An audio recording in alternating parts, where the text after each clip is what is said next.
suka video ini bisa kasih like, subscribe, dan share videonya kepada teman-teman Anda ya guys. Selamat menyaksikan.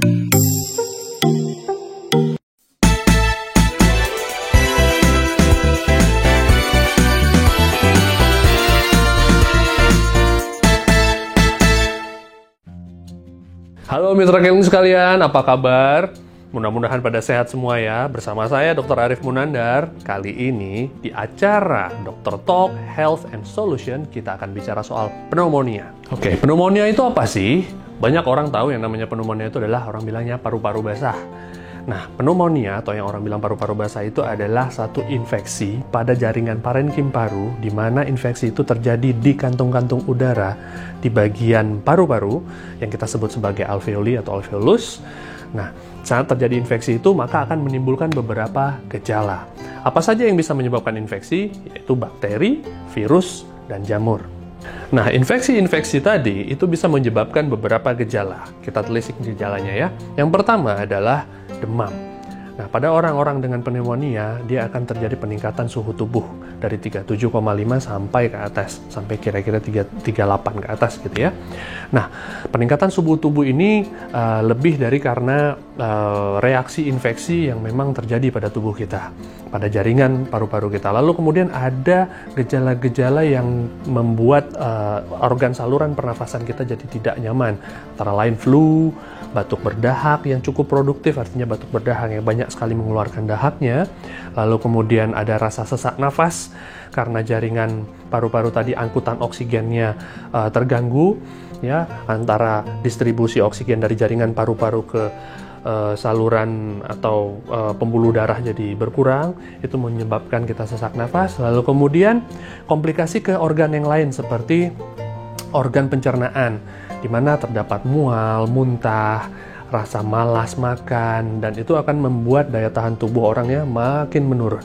Setelah dia makin menurun, maka dia jadi gampang lelah, lemas, dan lain sebagainya. Dan puncak-puncaknya terjadi penurunan kesadaran, karena saturasi oksigen di dalam darahnya sangat rendah. Oke, jadi 70% orang-orang dengan pneumonia itu datang ke rumah sakit setelah gejalanya itu memberat.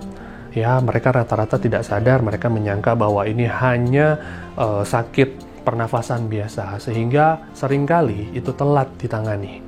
Maka banyak hal yang bisa kita lakukan, selain memang kita berobat ke dokter gitu ya. Nah, yang bisa kita lakukan antara lain kita bisa lakukan vaksinasi. Dengan melakukan vaksinasi, maka kita punya daya tahan tersendiri terhadap kuman atau virus yang spesifik atau tertentu. Lalu yang kedua, usahakan untuk berhenti merokok. Kenapa? Kegiatan merokok itu hanya akan merusak jaringan paru-paru kita. Tidak hanya jaringan paru-paru, tetapi seluruh organ pernafasan kita.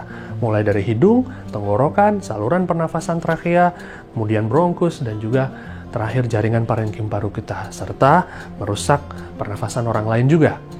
Nah, yang terakhir, yang tidak kalah pentingnya adalah kita memperkuat sistem daya tahan tubuh kita. Dengan cara bergaya hidup sehat, berperilaku hidup bersih dan sehat, itu bisa membantu kita mencegah terjadinya penyakit pneumonia ini. Menjaga daya tahan tubuh supaya tetap sehat antara lain dengan cara mengkonsumsi makanan yang bergizi seimbang, suplementasi kalau memang dari gizi seimbang itu tidak mendapatkan gizi yang bagus, lalu kemudian istirahat yang cukup, 6-8 jam sehari, tidur sehari.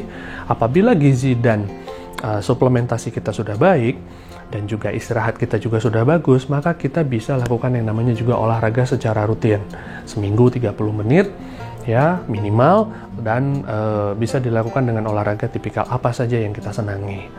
Nah, salah satu suplementasi yang sehat antara lain adalah dengan rutin mengkonsumsi K-liquid chlorophyll dan propolis platinum.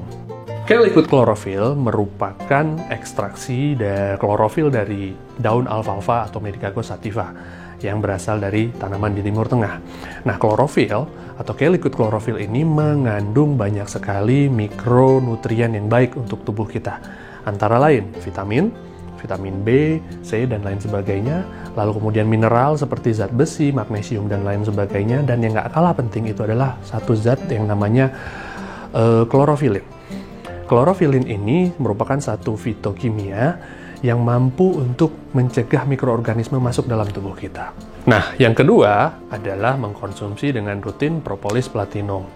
Propolis platinum itu apa sih? Propolis platinum ini mengandung flavonoid dan CaPe atau CaPe. Nah, CaPe ini yaitu caffeic acid phenetyl ester. Di mana CaPe ini atau CaPe ini itu berfungsi untuk selain menghambat mikroorganisme yang masuk dalam tubuh, itu juga sebagai mediator antiinflamasi. Nah, mediator antiinflamasi ini mampu menghambat atau mencegah terjadinya cytokine storm yang umumnya terjadi pada kasus yang saat ini sedang tren, yaitu COVID-19. Nah, COVID-19 merupakan salah satu kasus pneumonia yang saat ini sedang marak dan seluruh dunia dibikin heboh karena. Oke, maka daripada itu, cara kita untuk mencegah pneumonia antara lain mengkonsumsi makanan yang sehat, lalu suplementasi yang tepat sesuai dengan dosis yang tertera, istirahat cukup, berolahraga dengan rutin, berhenti merokok, serta menjaga diri dengan cara mencuci tangan dengan rutin, itu cukup bisa mencegah pneumonia dengan baik.